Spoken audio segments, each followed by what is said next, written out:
Stadium Field was home to the 48th edition of the Civil War between crosstown combatants Parkersburg and Parkersburg South. The boys of the Burg are ready to get it on tonight. Justin McCauley in a rivalry game that was essentially a playoff game. And you're exactly right, Nathan. Parkersburg South was already in the playoffs, and they would love nothing more than to eliminate their crosstown rival who need to win to see another day. And besides playoffs, these two teams will need to be playing for pride, and this beautiful piece of hardware on the line. And the Battle of the Burg was a knockdown, drag-out fight that we love to see.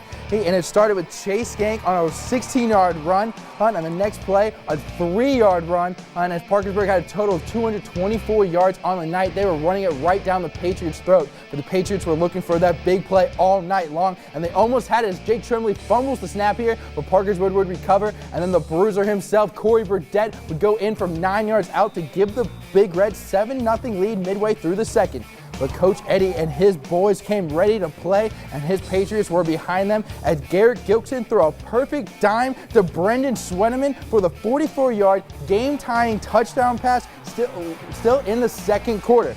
But Gilkson had a total of 183 total yards on the night, but the Parkersburg had a plan to run their way right into the playoffs, and Parkersburg would give the Patriots everything they had. But Parkersburg South would take that and then return fire. You could feel the energy in the stadium. You could feel all the fans and every player on the field trying to make that play that would win, as Tremblay would juke his way to 10 yards, and then Gilkson would hit Cody Boggs early in the second half from 7 yards out for a touchdown that would actually put them up. But it came down to the quarterbacks tonight, but Parkersburg would go on to win on a game-winning field goal, 17-14. What an ending, Justin. Our cameras didn't really catch the end of it after the first half, but I heard the action didn't wait up for us. Oh, well, Nathan, it was back and forth after two quick scores from each team. Gilkson, you saw Gilkson's first score, and then Parkersburg would go on and return that. But late in the fourth quarter, Eric Gilkson fumbled the ball within less than 2 minutes to go in the game, but that led to the Big Reds' game-winning field goal.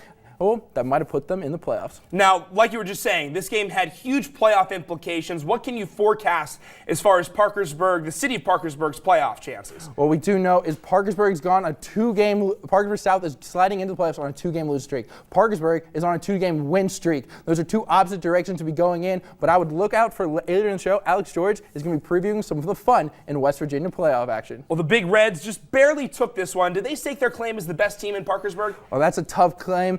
Tonight they did, but on any given Sunday, or any given Friday night actually, anyone can win. Parkersburg South, explosive offense led by Garrett Gilkson. They like to air it out. And Parkersburg, they like to pound it down your throat. But right now, it looks like Parkersburg. We'll have to see how they do in the playoffs. Justin, thanks a lot.